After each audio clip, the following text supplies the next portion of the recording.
every Christian was a Jew. We had not left the Jewish tradition. Jesus was obviously a Jew. I shouldn't say obviously, because some people don't know that. Jesus was a Jew, and he remained a Jew, and he never changed from being a Jew. And the early folks that believed in what Jesus was talking about were Jewish. And it was just another sect of Judaism at the time. And in the first century, Judaism was all about different sects. There were the Pharisees. Those are the ones that we hear about all the time in the Bible stories. The Pharisees had a belief in the resurrection. It was a very popular movement within Judaism, and they were very concerned about the law, following the law and making sure that you followed the law. The law being the first 5 books of the Bible. Okay? Then there was a group called the Essenes. The Essenes were a Jewish withdrawal group. They were apocalyptic. They were very concerned about end times. Where have we heard this story before? Very much like some Christian sects today, and we'll talk about that. There was another group called the Sadducees, and that was the temple aristocracy group, the group that worked in the temple and made sure that everything was done correctly. We hear about the Sadducees in the story when Jesus is being killed, and the aristocracy are asked the questions at the time. There's another group called the Zealots, and they were the guerrillas of the Jewish movement. They were the political insurrectionists who were out there trying to change the church and the world through political activities.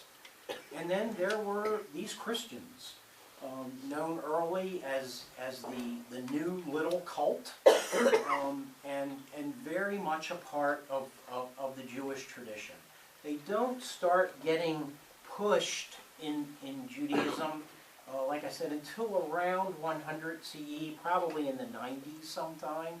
And you can start to feel that pressure of them being pushed when you read the Gospel of John. The Gospel of John is the last gospel that was written, probably not written until 90 or 95 or so. And you feel that pressure in that book because John keeps saying things like, the Jews did this, and the Jews did that. Well, nobody talked like that. They were all Jews.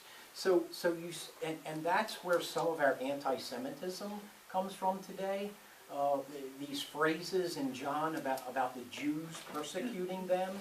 But that's all about this battle that's going on in the synagogue for what's going on. So we'll go back to that at some point. But I just want you to get that Christianity is just one of these sects within Judaism and is growing along with everything else. Okay? Now, of course, this is all happening in Roman society, and I want to compare and contrast those because I think that's really important.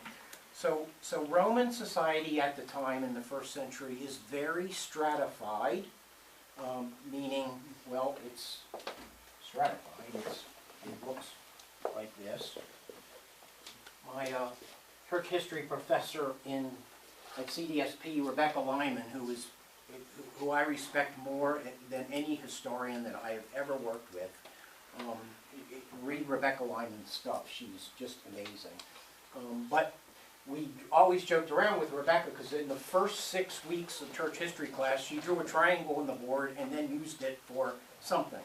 So I want to give Rebecca credit for this. So Roman society was very stratified.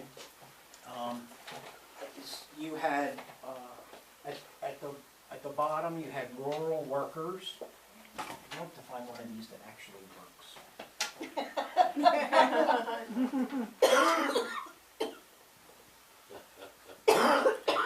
It's working. It's working. And then in the next group, artisans.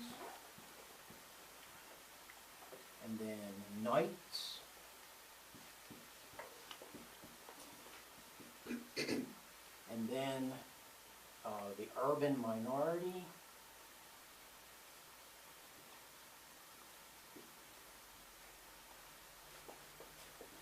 And the top of the pyramid was 0.002% of the population.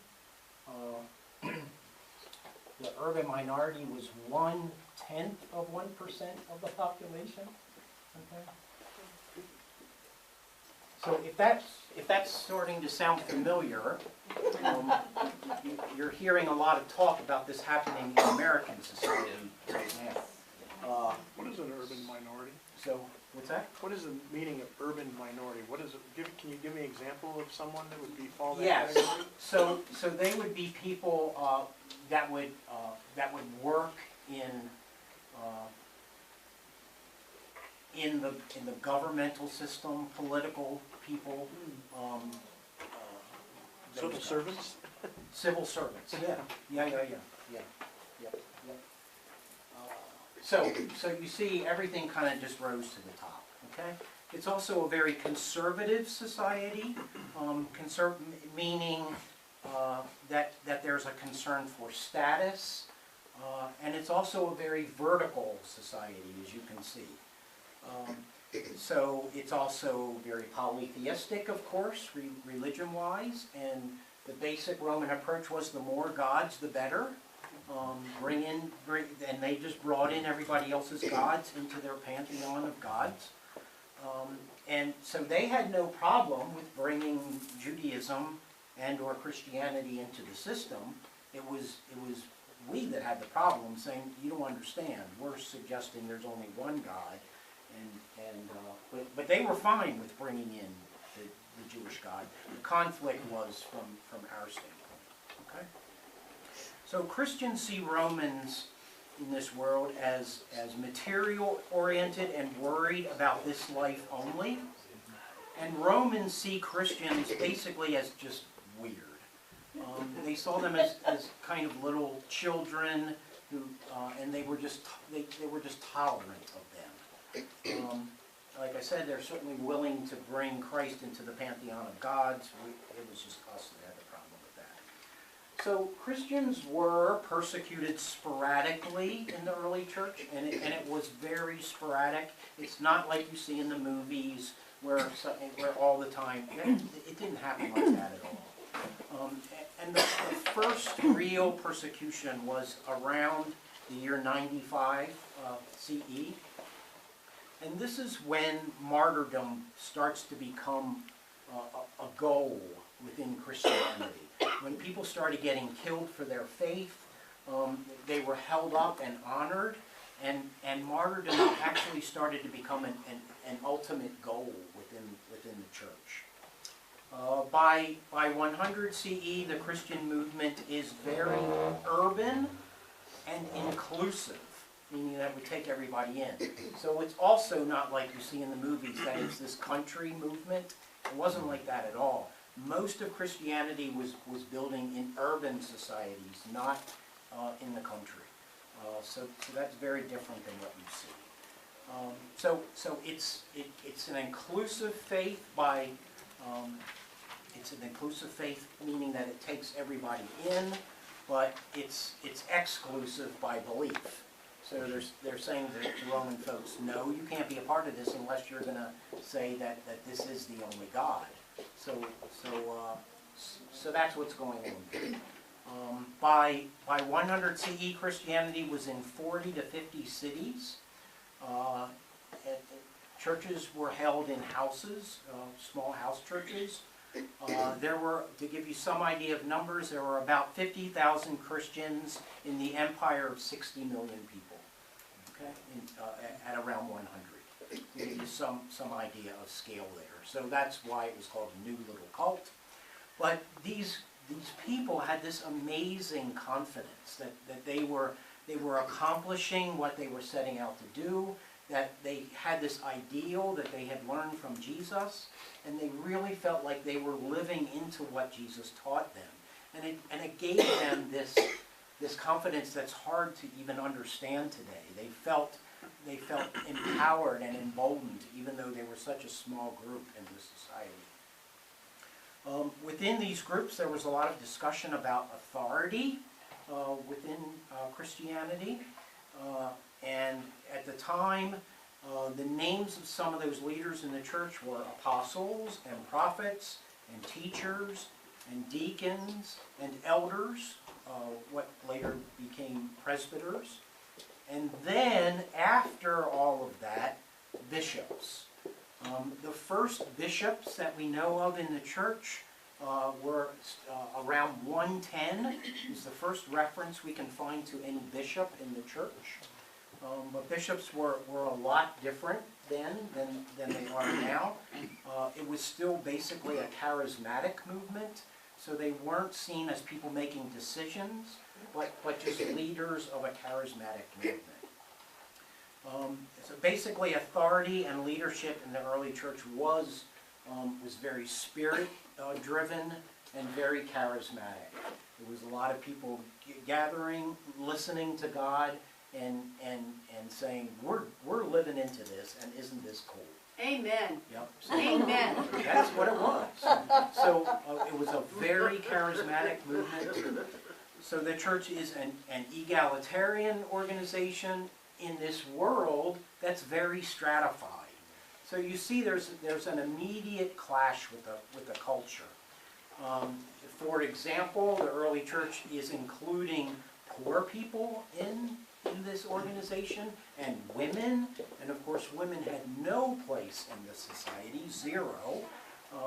And there's this church saying that women can be leaders and can run churches, and we have proof in the early church that women were leading the church, and we read about that in Paul's early writings, and I will give you some of that to look at in your leisure.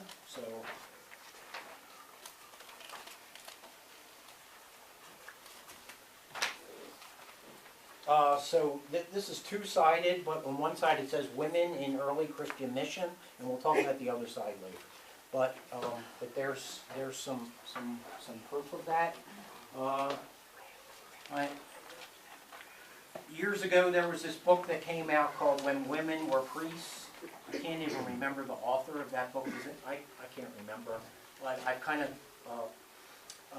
going to encourage you to not look at that book from a historical perspective, because there's not a lot of good scholarship in that book, and we don't know that women were ever priests. I would love to tell you that they were, but we don't know that. What we do know is that there were women running house churches, but they weren't called priests. Okay? So there's a lot of pressure in the society when women and folks are being in there. The other major thing that's going on then is that those bishops are being elected by the people in the early church. So there's this democratic movement within the church, which is also very different from the Roman society. So there is this external pressure from a culture that isn't egalitarian or inclusive, and this internal pressure starts building as disagreements start to build about who we are. And the first real discussion around who we are, and you've got the spirit-driven movement, and everybody's thinking different ways and saying different things, and the church says, well we got to figure out some way to control this. Steve? Yep. I'm sorry to interrupt, but did these women who ran churches Yep. in the homes, Yep. were there titles like reverend? No, not reverend, but just Not name. that we can find. Just name. The list I gave you earlier, apostles, elders, prophets, Okay. teachers, Okay. they were called those things, but that's all we have evidence of. And on that sheet of paper, it's just the Christian Testament evidence. Okay? And folks that fit in there. Okay? So the first real issue was Gnosticism. And my guess is that all of you have heard of Gnosticism, and Gnosticism is a very big thing, and we don't have time to get into all of the details of Gnosticism, but so I'm just going to give you a general description here. Gnosticism was an explanation as to why life sucks. To put it in technical terms. It means secret knowledge, okay? And it was very attractive to many Christians because Christians were sometimes being persecuted, and there's a lot of poor people. So it's an interesting idea for a lot of folks. Excuse me. It's a very world-negating philosophy. It separates the world into a spiritual world and a material world. And it says that the spiritual part is good and the material stuff is bad. You see where that's going to take us here a little bit. It's a very dualistic way of thinking, and it really does just split those two things: material bad, spiritual good. So Gnosticism kind of forces the early church fathers, and they were fathers by this time, to define orthodoxy, to define what it meant to be a Christian. And this is when we start moving away a little bit from charism and spirit-driven stuff, because somebody's going to say, okay, this is okay to believe, and this is not okay to believe. And Gnosticism is rejected by those folks for a couple reasons. And their main arguments are, no, the material world is good. Read Genesis. What did God say when God made the world? That it's good. And so that's what they pointed to. And they also said there is no secret knowledge. That everything is revealed in the scriptures, and we don't need anything more than that. But Gnosticism stuck, even though in many ways, even though the church said, no, this is not an orthodox belief, it really stuck. And the idea of asceticism and the fact that you wanted to separate yourself from the material world and just be in the spiritual place really stuck with us. So even though Gnosticism left, that became a major part of what Christianity was all about. And we're going to soon get to Augustine of Hippo, and we're going to talk about that material stuff and how we poo-pooed that, and how sex started to become a bad thing in the church, and all that fun stuff. But I'm jumping ahead, okay? I'm also going to suggest to you that Gnosticism always comes back. In some form or another, we deal with it again today in multiple forms. People always want to split things up and say this is good and this is bad, and this is black and this is white. And that's not how Christianity worked. And it's certainly not how Anglicanism works. But now I'm jumping way classes ahead, so forget that. So orthodoxy becomes creation was good and had a purpose. And this is the beginning of bishops having an authoritarian role in the church. Because they've said, okay, Gnosticism isn't good. And it's the beginning of the bishops making decisions like this for us. So bishops start to take on this authoritarian role. And that very, it doesn't take very long before people are looking to the bishops to give them that information and telling them what is saving truth and what isn't. So we're up to the early 200s now. And so in 100 years, you see that we've already made a major shift from the early church. This egalitarian movement that's spirit-driven has now has leaders who are making decisions about what's orthodox and what isn't. Okay? So in those early 200s, there are a lot of conversations about Christology, meaning what do we do with Jesus? So here we are, a monotheistic church. We believe in one God, and Christianity is holding up Jesus as God or part of God, or we don't know what to do with that. And that becomes the main conversation in the early church. And there's a lot of discussions about how we handle this, how we stay a monotheistic church but believe in Jesus. And So in those early days, there are a couple different ideas that come across. One of them is adoptionism.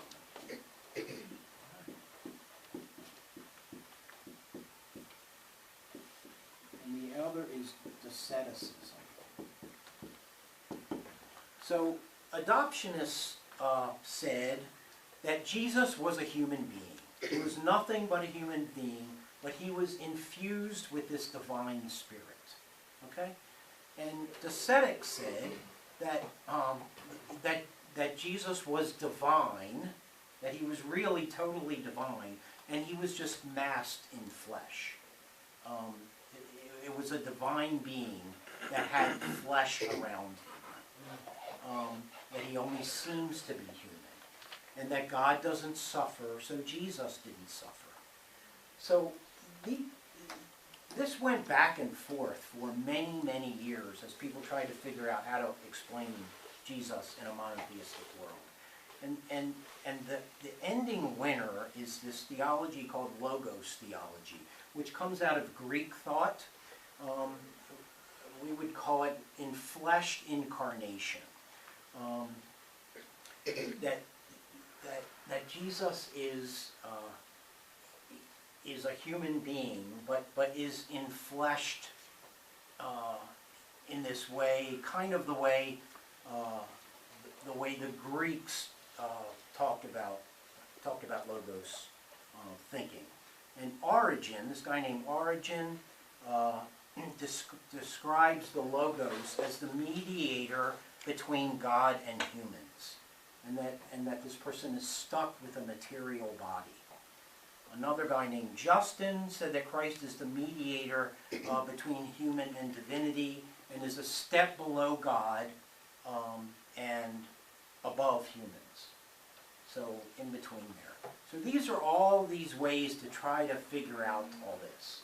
Nothing got settled. Okay? Everybody had a different opinion about this, and they couldn't figure out what to do with it. That becomes a major thing in the church, and that will go on for another 100 years. Okay? All right. Let's move to North Africa very quickly.